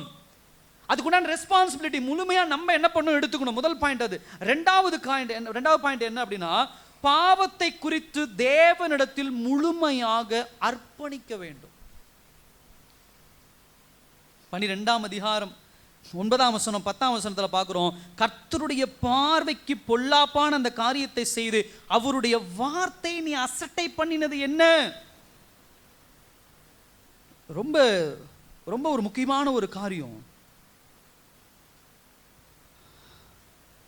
தேவ சமூகத்தில் நீங்க பாவம் பண்ணும்போது ஒரு காரியத்தை புரிந்து கொள்ளுங்க. நாம் செய்கிற பாவத்தை எப்பொழுதும் இன்னொருவருக்கு உண்டான காரியமா பார்க்க கூடாது, எப்பொழுதும் தேவனுக்கு விரோதமா பார்க்கணும். அல்லேலூயா. தாவீது என்ன சொல்றாரு? நான் உரியாவுக்கு விரோதமாய் பாவம் செய்தேன் சொன்னாரா? இல்ல, எல்லாரும் எடுங்க இந்த வசனத்தை எடுங்க. என்ன இதுல ரொம்ப முக்கியமான பாயிண்ட். 12ஆம் அதிகாரம் 13ஆம் வசனத்தை எடுங்க, எல்லாரும் எடுங்க, எல்லாரும் எடுங்க. அப்ப அந்த வாசிங்க ஃபர்ஸ்ட் இருந்து எல்லாரும். அப்பொழுது தாவீது நாத்தானிடத்தில், நான் கர்த்தருக்கு விரோதமாய் செய்தேன். யாருக்கு விரோதமா? பட் இவன் யாருக்கு விரோதமா பாவம் செஞ்சான்? உரியாவுக்கு விரோதமா தான் பாவம் செஞ்சான். பத்சேபாளுக்கு விரோதமா தான். ஏன்னா அவ ஒரு பெண்ணா இருக்கிறனால ஒன்றும் பண்ண முடியாதுங்கிற ஒரு சூழ்நிலை வச்சுக்கிட்டா கூட இவன் ராஜா, அதனால பத்சேபாளுக்கு விரோதமா பாவம் பண்ணா நம்ம ஒரு டயலாக் விடலாம். ஆனா தாவீதினுடைய இதுதான் அறிக்கையிடுதல். நான் கர்த்தருக்கு விரோதமாய் பாவம் செய்தேன். என்றைக்கு எல்லா விஷயத்தையும் நாம கர்த்தருடைய வார்த்தையின் மீது, கர்த்தருடைய பிரசன்னத்தின் மீது, கர்த்தரோடு ஒப்பிடுகிறோமோ அன்னைக்கே நம்முடைய வாழ்க்கையில தெய்வ பயம் வந்துருச்சுன்னு அர்த்தம். உலகத்தோடு ஒப்பிடாதீங்க, உலக மனுஷனோடு ஒப்பிடாதீங்க. நான் அவங்களுக்கு தப்பு பண்ணிட்டேன், நான் இவங்களுக்கு விரோதமா பண்ணிட்டேன், நான் அவங்களுக்கு விரோதமா பண்ணிட்டேன். ஏன் அப்படின்னா இன்னைக்கு இவங்களை சொல்லி தப்பு பண்ணவன் அவங்க கிட்ட அறிக்கிட்டு வந்தால் இன்னொருத்தருக்கு விரோதமா பண்ணுவேன். எப்பொழுதும் பாவம் என்பது கர்த்தருக்கு விரோதமானது. அல்லேலூயா. தேவனுக்கு விரோதமானது, மனுஷனுக்கு விரோதம் அப்படி எல்லாம் கிடையாது. அப்படி ஒரு பாயிண்டே போடாதீங்க. அப்படி இருந்தீங்கன்னா தான் கர்த்தருக்கு விரோதம், கர்த்தருக்கு விரோதம், தேவனுக்கு விரோதம் நினைச்சீங்கன்னா தான் உலகத்துல மற்ற இடத்துல நீங்க பாவம் பண்ண மாட்டீங்க. தாவீது சொல்ற பாயிண்ட் தான், நான் கர்த்தருக்கு விரோதமாய் பாவம். இதுதான் உண்மையான அறிக்கையிடுதல். மனுஷன் தண்டனை தரான் அப்படிலாம் எடுத்துக்கூடாது, அவங்க தண்டனை தராங்க அப்படி எடுத்துக்கூடாது. கர்த்தர் எனக்கு தண்டனை தருவார், அதான் அடையாளம்.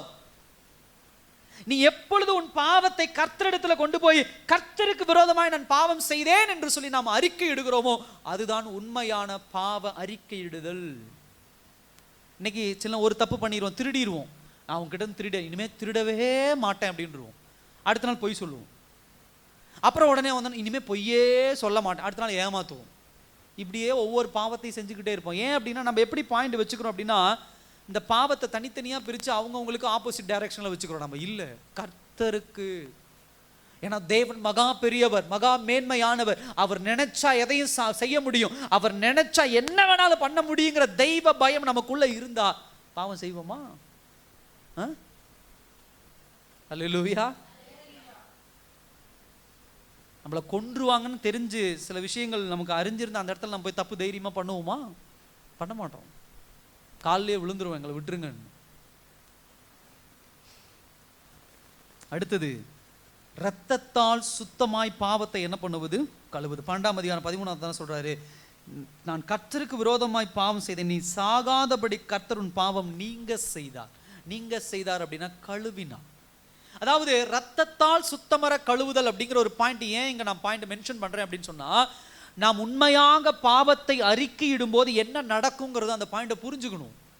பழைய ஏற்பாட்டின் புத்தகத்தின் பிரகாரம் ஒருத்தர் பாவம் செய்தால் ஒரு ஆட்டுக்குட்டியை கொண்டு போய் தேவ சமூகத்துல அறுத்து அதனுடைய ரத்தத்தை எடுத்து தெளிக்கும் பொழுது குற்றமில்லாத அந்த ஆட்டுக்குட்டி நம்முடைய பாவத்தை எல்லாம் ஏற்றுக்கொண்டு அது மரித்து அதனுடைய ரத்தத்தின் மூலமாக என் பாவம் நீங்கிற்றுன்னு வந்தாதான் நமக்கு குற்ற உணர்ச்சி இல்லாம கர்த்தர் அந்த பாவத்தை மன்னிப்பார். அதுவே புதிய ஏற்பாடு வரும்போது இயேசு கிறிஸ்து இந்த உலகத்திலே வந்து ரத்தம் சிந்தி உங்களுக்காக எனக்காக நம்முடைய பாவங்களை எல்லாம் ஏற்றுக்கொண்டு அவருடைய ரத்தம் மாத்திரம்தான் நாம் செய்த பாவங்களை எல்லாம் சுத்தமாக்கும். நீ மனுஷங்கிட்ட பாவத்தை அறிக்கையிட்டுட்டேன், மனுஷங்கிட்ட பாவத்தை சொல்லி நான் மன்னிப்பு கேட்டுட்டேன், அது போதும் என் வாழ்க்கையில் அப்படின்னா கிடையாது. நான் ஏற்கனவே சொல்லிட்டேன், நாம் நினைக்கிற பாயிண்ட் எப்பொழுதும் மனுஷனுக்கு விரோதமாய் பாவம் அல்ல. இந்த பூமியிலே நாம் செய்கிற எல்லா தவறுகளும் கர்த்தருக்கு விரோதமானது.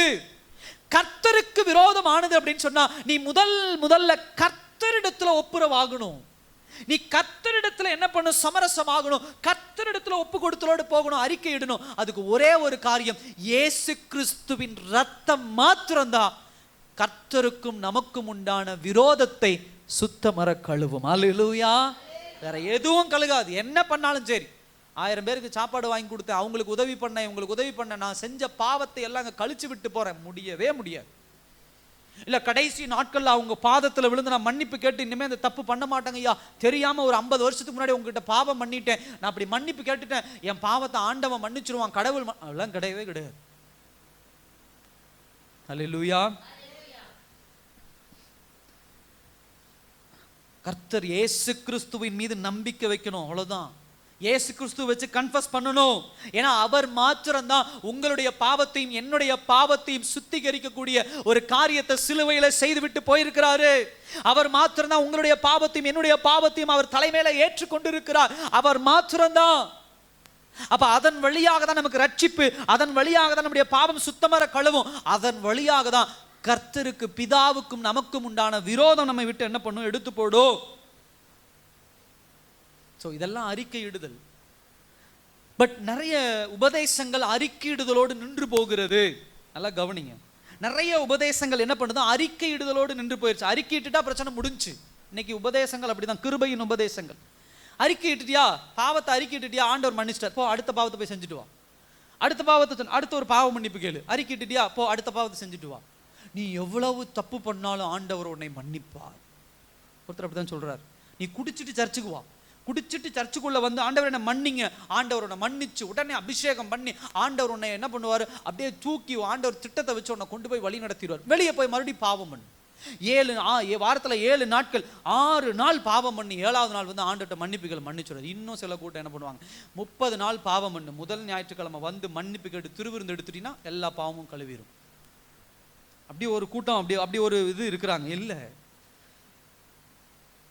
பாதி தான் கடந்திருக்கிறோம். அறிக்கை இடுதல்.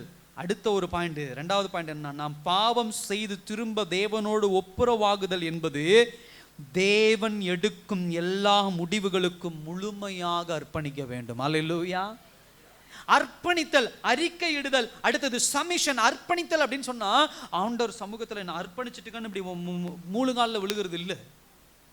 அர்ப்பணிப்புனா அப்படி நினைச்சுக்கிறோம் எல்லா விஷயம். இன்னும் சில பேர் என்ன பண்ணுவாங்க, அர்ப்பணிச்சுட்டாங்க ஆண்டவர் கொடுத்துட்டேன் அப்படின்னு. இல்லை, அர்ப்பணித்தல் அப்படின்னா என்ன அர்த்தம் தெரியுமா? ஒரு பாவத்தை செஞ்சு தேவனிடத்துல அறிக்கை இட்டுட்டு நான் அர்ப்பணிக்கிறேங்க அப்படின்னு சொன்னா என்ன அர்த்தம் தெரியுமா?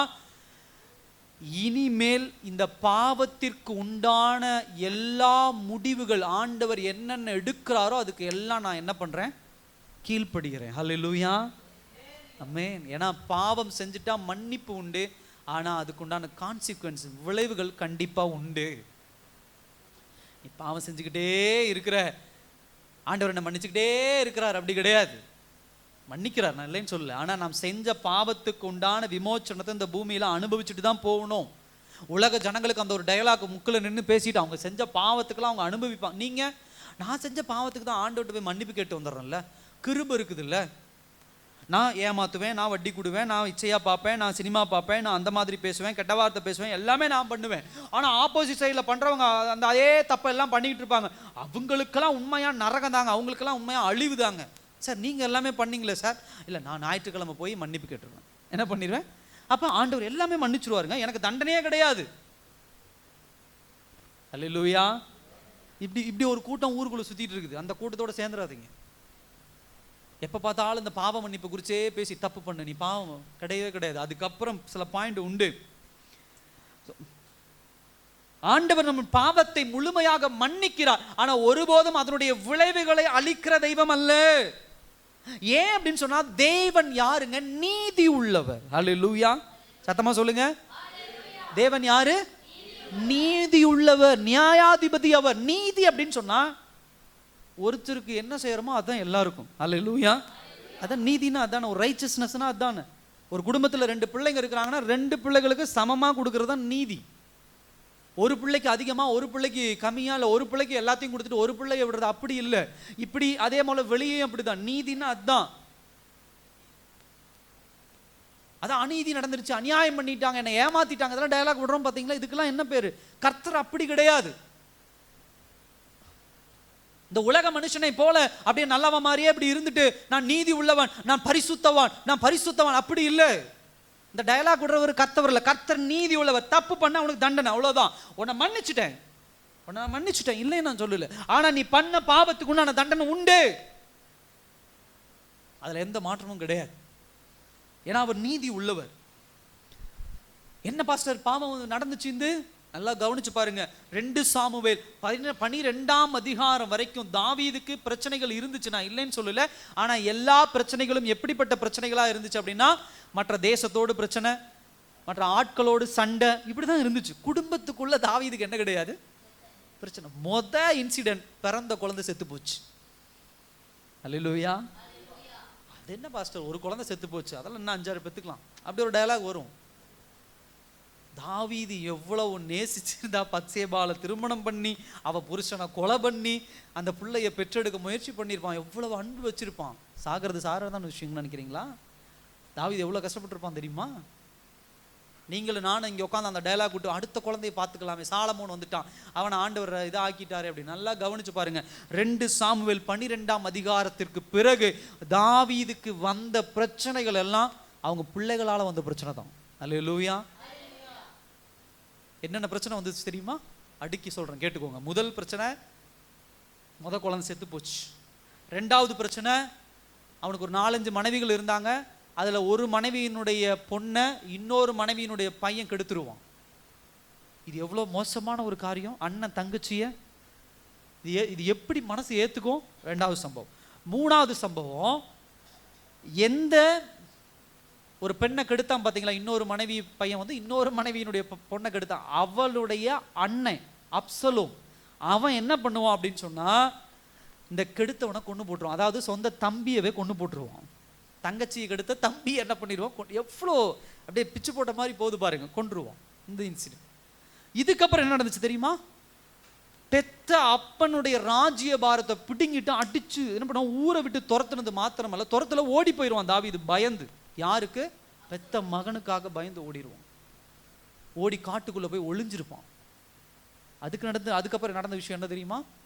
தாவீதுக்கு மீதம் இருந்த அவனுடைய அந்த அந்தரங்கத்துல, அந்த அந்தபுரத்துல இருக்கக்கூடிய மனைவிமார்கள்னு சொல்லுவான் பார்த்தீங்களா, அதாவது இவனுடைய மனைவி, தாவீதினுடைய மனைவிமார்கள் எல்லாம் அவன் எடுத்துக்குவான், பையன் எடுத்துக்குவான். அதெல்லாம் கேட்க முடியாது. எவ்வளோ கஷ்டமான ஒரு விஷயம் பாருங்க. படிங்க, வேதவசனத்தை படிங்க. இதெல்லாம் பார்க்கும்போது சே அப்படின்னு படிக்கக்கூடாது. எவ்வளோ ஒரு கொடூர தன்மைன்னு பார்க்கணும். பாவம் விளைவு பாருங்க. இதுக்கப்புறம் என்ன விஷயம் தெரியுமா? அதே அப்சலோம் தாவீதுனால கொல்லப்படுவான். பெத்த பையனை அப்பன் கொல்லுவான். அழுது செத்துருவான் தாவீது. வயசாகிற வரைக்கும் இந்த போராட்டமா. வயசாகிய ஆண்டவர் சாலமோன் ராஜா அப்படிம்பாரு. அங்க அதோனியான்னு ஒருத்தன் வந்து நிற்பான், இன்னொரு மனைவியினுடைய பையன். அவன் வந்து நின்று அவன் சண்டை போட்டு சாலமோனை ராஜா விட மாட்டேன்னு சொல்லி அவனை பிடிச்சு கடைசியில் அவனை கொலை பண்ற நிலைமையாயிடும். அவனையும் கொலை பண்ணிடுவாங்க. அப்புறம் தான் சாலமோன். அடிக்கடி சொல்லுவேன், தாவீதுக்கு சுயநினைவு இழந்து, எந்த வயசுன்னு யோசிச்சுக்குவாங்க, சுயநினைவு இழந்து ஏதோ ஒரு நாள் ஒரு 2 நிமிஷம் சுயநினைவு வருமா, அப்படி கண்ணை திறந்து பாப்பாரா, நல்லா இருக்கிறீங்களா அப்படின்னு சொல்லி கண்ணை திறக்கிறாரான்னு 10 பேர் இப்படி கையை கட்டின்னு, உன் பையன் இந்த மாதிரி பண்ணிட்டான், உன் பொண்ணு இந்த மாதிரி பண்ணிட்டான், உன் குடும்பம். எப்பா எதுக்குடா ஒரு மாசத்துக்கு அப்புறம் கண்ணை திறந்து மறுபடியும் கண்ணை மூடுற ஒரு நிலைமை தான் தாவீதுக்கு. அல்லேலூயா. இதெல்லாம் விளைவுகள். இன்னும் நிறைய இருக்கு, நீங்க படிங்க, வீட்டில் போய் படிங்க. தாவீது ரொம்ப இருதயத்துக்கு ஏற்றவன், எல்லாருக்கும் பெரிய ஆள், எவ்வளவோ அவனை ரொம்ப என்கரேஜ் பண்ணி அவனை எவ்வளவோ புகழ்ந்து பாடினோம் முதல்ல ஒரு 5-6 பிரசங்கள்லாம். தாவீது ரொம்ப சின்னப்பட்டு சீரழிஞ்சான். ஆனா கர்த்தர் பாவத்தை மன்னிச்சார், நான் இல்லைன்னு சொல்லல, ஒப்பு கொடுத்தான் உண்மையா. ஆனா பாவத்திற்குண்டான விளைவு எல்லாம் அவன் என்ன பண்ணா, ஃபேஸ் பண்ணான். சோ கர்த்தர் இடத்துல ஒப்பு கொடுத்தல், ஒப்புரவாகுதல் அல்லது அர்ப்பணித்தல் அப்படின்னு சொன்னா, முதல் பாயிண்ட் என்னன்னா, தேவனுடைய நீதிக்கு நம்மளை சப்மிட் பண்ணணும். அறிக்கை இடுதலோடு கிடையாது. என் பாவத்தை எல்லாம் மன்னிச்சுட்டாருன்னு கொண்டாடி குதிகளுக்கிறது இல்ல. நான் செய்த பாவத்திற்குண்டான நியாய தீர்ப்பையும் நீதியும் கடவுள் செய்ய போறாரு. அப்படி செய்யறதுக்கெல்லாம் என் இருதயத்தை நான் என்ன பண்ணணும், தயாரா வச்சுக்கணும். அல்லேலூயா. சத்தமா சொல்லுங்க. தேவன் கொடுக்கிற தண்டனைகள் எல்லாவற்றையும் நான் ஏற்றுக்கொண்டு நான் அர்ப்பணிக்கணும். அவர் என்னென்ன விஷயங்களை எப்படி டீல் பண்ண போற, ஆமா நான் தப்பு பண்ணி, ஆண்டவர் கொடுங்க இந்த தண்டனை கொடுங்க. ஏன்னா அப்பதான் நாம் பாவத்திற்குண்டான விளைவுகள் எல்லாம் அந்த பூமியில தீர்த்துட்டோம் அப்படின்னா பரலோகம் போய் சேருவோம். அல்லேலூயா. பலன் கேளுங்க ஆண்டவர்கிட்ட, நான் இல்லைன்னு சொல்லல. ஆண்டவர்கிட்ட பலன் கேளுங்க. அந்த தண்டனைகள், அந்த விளைவுகள் எல்லாம் நான் ஓவர் கம் பண்ணு, ஜெயிக்கணும். ஆண்டவர் அதுக்கு நான் பலன் கொடுப்பார், நான் இல்லைலாம் சொல்ல. ஆனா கண்டிப்பா நம்ம இதெல்லாம் என்ன பண்ணும், பண்ணி ஆகும். இப்ப ஃபர்ஸ்ட் என்ன பண்ண, தேவனுடைய நீதிக்கு என்ன பண்ண, நம்ம முழுமையாக ஒப்பு கொடுக்கணும். இப்ப தேவனுடைய நீதியினுடைய ஃபர்ஸ்ட் பாயிண்ட் என்னன்னா, நாம் செய்த பாவத்தை பப்ளிக்கா அறிக்கையிடணும். அல்லேலூயா. பாஸ்டர் என்ன வார்த்தை சொல்லிட்டீங்க, என் குடும்பத்துல போய் நான் பண்ண தப்பை என் பொண்டாட்டிட்டு சொன்னா குடும்பமே ரெண்டா போயிடும் பாஸ்டர். நான் தப்பு பண்ணதை என் குடும்பத்தில் சொன்னா குடும்பமே ரெண்டா போயிடும், ஊர்ல ஒரு பெரிய கலவரமே வந்துடும். நான் பாவத்தை மறைச்சுக்கிறேன், ஆண்டவர்கிட்ட மன்னிப்பு கேட்டுக்கிறேன். கர்த்தர் விட மாட்டாரு, வெளிப்படுத்துவார் பாவத்தை. ஒன்னு நீங்களா பாவத்தை சொல்லிட்டீங்கன்னா அது விஷயம் வேற மாதிரி இருக்கும். ஆனா ஆண்டவர் அந்த பாவத்தை வெளிப்படுத்துறாருன்னா அது எங்கேயாவது ஒரு இடத்துல போய் முட்டி அது ஒரு அது வெடிக்கும் பூகம்பரமா, அதை தாங்க முடியாது நம்மளால. அல்லேலூயா.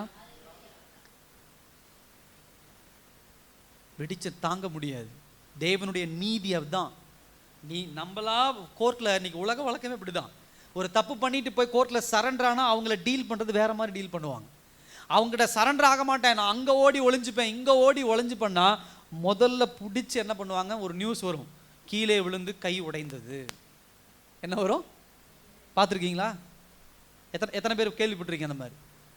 2 பேர் தான் கேள்விப்படும், 2 3 நியூஸ் எல்லாம் பார்க்கறதே இல்லையா பாஸ்டர்? ஒன்லி நாடகம். அப்படியா? ஒன்லி நாடகம் பாஸ்டர், வேற எதுவும் பார்க்கறது இல்லை. நியூஸை பாருங்க, அழகா சொல்லுவாங்க. இந்த மாதிரி கைது பண்ணும் பொழுது அவர் கீழே விழுந்து 2 கால்கள் உடைந்தது, கைகள் என்ன பண்ண எதிர்பாராத விதமாக விழுந்தார், கை உடைந்தது. அப்படி தேவையா? நீ தான் தப்பு பண்ணேன்னு அரசாங்கம் தெரிஞ்சிருச்சு. நம்மளா போய் சரண்டர் பண்ணா, வாப்பா உள்ள வந்து உட்காரு, சேப்பா உங்களுக்கு டீ இது வாங்கி கொடுங்க, சாப்பாடு வாங்கி, சரி உள்ள செல்ல போடுங்க, எப்பா நீ தான் என்னென்ன பண்ண எது பண்ண, சரிப்பா கோர்ட்ல வந்து அழகா முடிச்சிருவாங்க போலீஸ்காரங்க, கையே வைக்க மாட்டாங்க. இதேதான் ஆண்டவர். அல்லேலூயா. சத்தமா சொல்லுங்க, இதேதான் ஆண்டவர். தப்பு பண்ணிட்டு ஆண்டவர்கிட்ட அறிக்கை செய்து யாருக்கு விரோதமா பண்ணீங்களோ அவங்க கிட்ட போய் நான் தப்பு பண்ணிட்டேங்க அப்படின்னா ஒரு சில இன்சிடென்ட் நடக்கும், நடக்காமலாம் போகாது. அப்பயும் போலீஸ்காரங்க கொண்டு போய் கோர்ட்ல ஒப்படைப்பாங்க, அதுக்கு நான் தண்டனை வாங்கணும், நான் இல்லைன்னா சொல்லல. அதே தான் ஆண்டவர் இடத்துலையும். ஆனா அவங்களா பிடிச்சு அடிச்சு வெளியே கொண்டு வர்றது ரொம்ப மோசமா இருக்கும். கர்த்தரா உங்களை போட்டு நெருக்கி உடைச்சு உபத்திரவப்படுத்தி கொண்டு வந்து நிறுத்துறது எவ்வளவு மோசமான ஒரு காரியம். அல்லேலூயா. எச்சரிக்கையா இருங்க.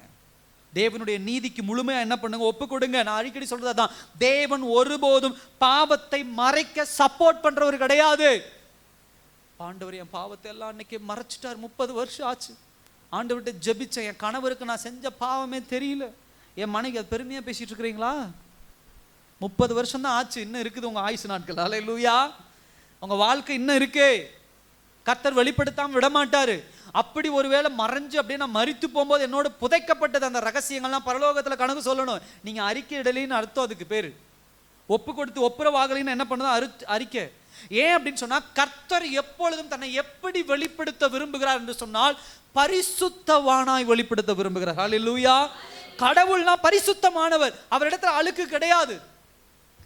நம்ம வீட்டில் நம்மளை சுற்றி இருக்கிறவங்க போல சப்போர்ட் பண்ணுறவர் கிடையாது. நீ தப்பு பண்ணு, உனக்கு நான் உதவி பண்ணுறேன், நான் உனக்கு சப்போர்ட் பண்ணுறேன், பணம் கொடுத்து ஏதாவது பண்ணிக்கலாம், இல்லை காசு கொடுத்து ஏதாவது பண்ணிக்கலாம், அதை கொடுத்து ஏதாவது பண்ணிக்கலாம், இல்லை இதை இப்படி பண்ணிக்கலாம். கர்த்தர் அப்படி வரமாட்டாருங்க. நீங்கள் இழுக்காதீங்க. பாவத்துக்கு தயவு செய்து நீங்களா நினைச்சிட்டு போய் ஜெபம் பண்ணிட்டு வந்து ஆண்டவர் செய்தார். சில பேர் சாட்சியா சொல்றது உண்டு, ஆண்டவர் இந்த காரியத்தை செஞ்சாருங்க, நான் பண்ண தப்பை எல்லாம் மன்னிச்சு மறைச்சு. ஆண்டவர்லாம் வரவர் இல்லைங்க. அப்படி கடன் வாங்காது இருப்பாயான்னு சொல்லிட்டு நீங்க கடன் வாங்குறதுக்கு ஜெபிச்சுட்டு போய் ஆண்டவர் கடன் வாங்க வைத்தார் இல்ல. ஆண்டவர் அப்படி அனுமதிக்கிற தெய்வம் இல்ல. நீங்க ஒரு தப்பு பண்ணிட்டு நீங்க போய் நின்று ஆண்டவர் இந்த மாதிரி செஞ்சார் இல்ல. கர்த்தர் எப்பொழுதும் உங்களுக்கும் பரிசுத்தவானாய் தான் வெளிப்படுத்த விரும்புகிறார், என்னிடத்திலும் பரிசு. அவர் நீதி நியாயம் உள்ளவர். உங்களுக்கு ஒரு மாதிரி எனக்கு ஒரு மாதிரி மனுஷன் தான் இருப்பான். கர்த்தர் அப்படி இருக்கிறவர் அல்ல. தாவீது என்னதான் இருதயத்துக்கு பிரியமானவனாக இருந்தாலும், நல்லா கவனிங்க, தாவீது இருதயத்துக்கு பிரியமானவனாக இருந்தாலும் அவனிடத்திலும் கர்த்தர் என்னென்ன எதிர்பார்த்தாரோ அது எல்லாவற்றையும் தாவீது செய்தான். திரும்ப கர்த்தர் என்னென்ன நீதியை நியாயங்களை செய்தாரோ அவனுடைய வாழ்க்கையிலும் எல்லாவற்றையும் என்ன பண்ணார், செய்தார். கர்த்தர் இப்படிதான் இந்த உலகத்தில் தன்னை வெளிப்படுத்த விரும்புகிறார். தன்னை சுற்றி இருக்கக்கூடிய தேவ தூதர்கள், தன்னுடைய கொள்கைகள், தன்னுடைய நியாய பிரமாணங்கள், தன் சுற்றி இருக்கக்கூடிய ஜனங்கள் யாரும் ஆண்டவரை பார்த்து ஒரு கேள்வி கேட்க முடியாது. நம்ம கேள்வி கேட்டலாம் உலகத்தில், நீங்க என்ன அப்படி இருக்கிறீங்க, நீங்க ஆண்டவரை கேள்வி கேட்க முடியாது. எல்லாத்துக்கும் ஒரு எவிடன்ஸ் வச்சிருப்பார். என்ன ஆண்டவரே, பரலோகம் போயிட்டு என்ன ஆண்டவரே நான் அந்த பாவம் பண்ணேன், என் கூட இருக்கிற இந்த அம்மாவும் இந்த பாவம் பண்ணாங்க, என்ன நரகத்துக்கு அனுப்புறீங்க, அந்த அம்மாவும் பரலோகத்துக்கு அனுப்புறீங்க அப்படின்னு ஆண்டவர் சொல்லுவார். அந்த அம்மா தண்டனை ஏற்றுக்கொண்டது, பப்ளிக்கா அறிக்கை இட்டுச்சு, அதுக்குண்டான எவிடன்ஸ் இங்க பாரு. அதனால தான் அந்த அம்மா நரகத்துக்கு பரலோகத்துக்கு வருது. நீ அதெல்லாம் எதுவுமே செய்யலை, நீ நரகத்துக்கு போ. வாய் பேச முடியாது. இப்படி ஆண்டவர் உங்களுக்கு எனக்கு சப்போர்ட் பண்ணிக்கிட்டு இருந்தாருன்னா எப்படி இருக்கும்? அங்க ஒருத்தன் கடனே வாங்காமல், ஒரு எக்ஸாம்பிள் சொல்றேன், கடனே வாங்காமல் கர்த்தர் சமூகத்துல பட்டினியாய் கடந்து கஷ்டப்பட்டு கடந்து எப்படியாவது ஆண்டவர் ஆசீர்வதிப்பார், நான் ஆண்டவருடைய சத்தியத்தை தான் நான் ஃபாலோ பண்ணுவேன் அப்படின்னு ஒருத்தன் கடந்துட்டு இருப்பான். பாவம், தேவ சமூகத்துல உபவாசம் இருந்து ஜெபிச்சுக்கிட்டு இருப்பான். நம்ம இங்க அழகா கடன் வாங்கிட்டு ஆண்டவர் கடன் வாங்க வைத்தார், போன இடங்களில் எல்லாம் வாய்க்க செய்தார், கடன் கொடுக்க செய்தார் அப்படின்னா ஆண்டவர் யாருக்கு சப்போர்ட் பண்றாருன்னு அர்த்தம்? தேவனுடைய வார்த்தையை முரண்பாடா வருது இல்லையா? இது ஒரு ஜஸ்ட் எக்ஸாம்பிள் சொல்றேன், எல்லா விஷயத்தையும் இப்படி வச்சுக்கோங்க. நீங்க சகோதர சகோதரிய கவனிங்க, தேவன் நீதி உள்ளவர். சில நேரத்தில் நாம் பண்ணுகிற தவறு அதுதான்.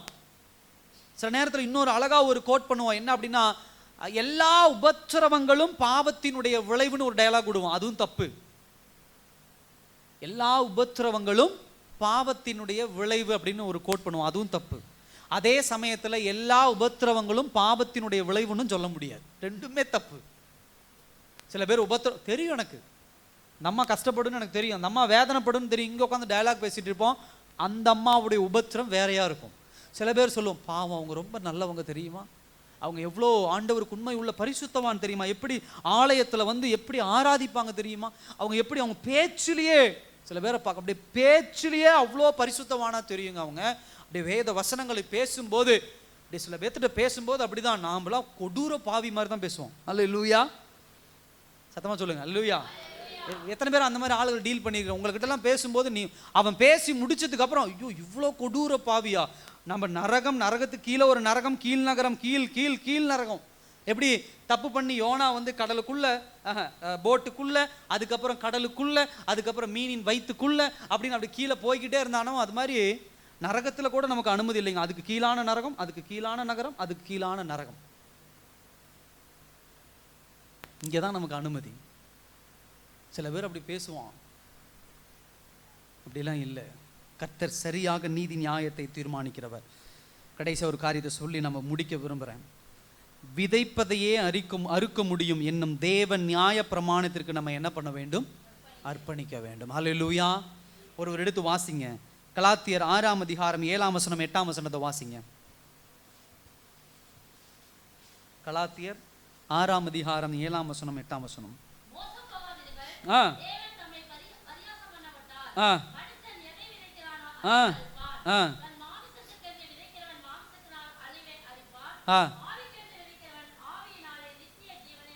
ஹல்லேலூயா. கலாத்தியர் புத்தகம் எதுக்காக எழுதப்பட்டுச்சுன்னா, இந்த மாதிரி கிருபையை பேசி ஆண்டவர் மன்னிச்சிருவார் இந்த பொய் உபதேசங்களை டிஃபெண்ட் பண்ணக்கூடிய அவர்களுக்கு எதிராக தான் இந்த உபதேசம் எழுதப்பட்டுச்சு. நாம் எதை விதைக்கிறோமோ அதை தான் அறுப்போம். அது ஆண்டவருக்குள்ள இருந்தாலும் சரி, உலகத்துக்குள்ள இருந்தாலும் சரி, தெளிவா புரிஞ்சுக்கோங்க. தப்பு பண்ணீங்கன்னா அதுதான், என்ன விதை விதைக்கிறீங்களோ அந்த செடி தான் முளைக்குமே தவிர, நீங்க ஒன்று விதைச்சு வேற ஒன்றும், வெண்டைக்காய் செடியை கொண்டு போய் விதைச்சு ஆண்டவர்கிட்ட ஜெபிச்சு, ஆண்டவரே நான் விதைத்தது வெண்டைக்காய் செடி, முளையும், அதிலிருந்து வருகிற செடி கத்திரிக்காய் செடியாக வரட்டும், விலைக்கு கொண்டு வருவார் ஆண்டவர்? கொண்டு வருவாரா? கொண்டு வர மாட்டார். எப்படி ஜெபிக்கணும்? வெண்டைக்காய் செடி விதைச்சோம்னா, ஆண்டவரே நான் வெண்டைக்காய் செடி விதைச்சிருக்கிறேன், அந்த செடி வளரட்டும், அப்படிதான் ஜெபிக்கணும். அதுதான் இயற்கை. கர்த்தர் இன்னைக்கு நம்மோடு பேசுற விஷயம் அதுதான். இந்த கிருபையை பற்றி உபதேசங்களை பேசும்போது ரொம்ப எச்சரிக்கையா இருங்க தேவ ஜனங்களே. இன்னைக்கு பிசாசானவன் உங்களை பாவத்துக்குள்ள தள்ளுறதுக்கு இப்படிப்பட்ட ஆட்களை உபயோகப்படுத்திட்டு இருக்கிறான். எதை விதைக்கிறோமோ அதை தான் அறுப்போம். கர்த்தர் அதை தான் அறுக்க செய்வார். இதான் நேச்சர், இதான் இயற்கை.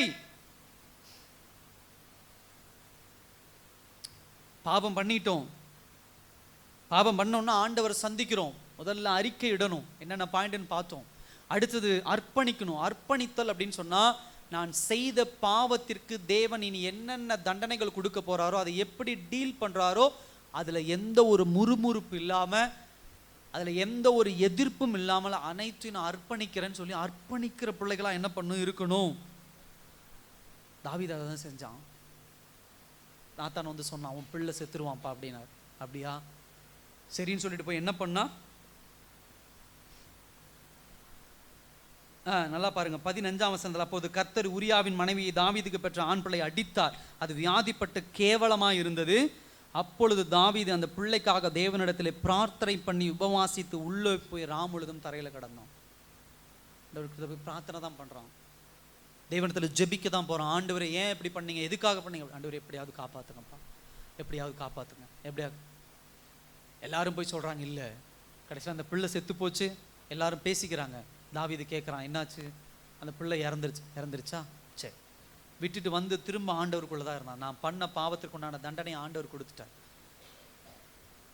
ஏதாவது ஆண்டவர் என்ன மன்னிப்பாரான்னு பார்த்தேன், என் பாவத்தை மன்னிச்சிட்டார். தண்டனை ஏதாவது குறைப்பாரான்னு பார்த்தேன், குறைக்கல. ஓகே, அதுதான் தேவனுடைய நீதி. அது அவருடைய இடம், அது அவருடைய தளம், அது அதில் ஒன்றும் வரல அப்படின்னு சொல்லி குழந்தை செத்து போச்சுன்னு சொன்ன உடனே அது ரொம்ப அழகா இருக்கும். அழகா சொல்லுவான், ஊழியக்காரர் போய் சொன்ன உடனே பிள்ளை செத்து போயிட்டா என்று கேட்டான். செத்து போயிற்று என்றார். அப்பொழுது தாவீது தரையை விட்டு எழுந்தி ஸ்நானம் பண்ணி எண்ணெய் பூசிக்கொண்டு தன் வஸ்திரங்களை மாற்றி கர்த்தருடைய ஆலயத்தில் பிரவேசித்து பணிந்து கொண்டு ஆராதிக்க போயிட்டான். என்ன பண்ணிட்டான்? ஆராதிக்க போயிட்டான். பாவத்திற்கு தேவன் தண்டனைகளை கொடுக்கும்போது கேள்வி கேட்டுட்டு கூடாது, தேவ சமூகத்தில் ஆராதிக்க போயிடணும். இதுதான் உண்மையான அறிக்கையிடுதல், ஒப்புரவாகுதல். தேவனோட எப்படி ஒப்புரவாகணும் பார்த்தீங்களா? தேவாலயத்துக்கு போயிட்டான். தேவாலயத்துக்கு போய் பணிந்து கொண்டு தேவனை ஆராதித்து அர்ப்பணித்து. எல்லாரும் இருக்கிற இடத்துல இருந்து எழுந்து நிற்கலாமா அந்த நாள்ல?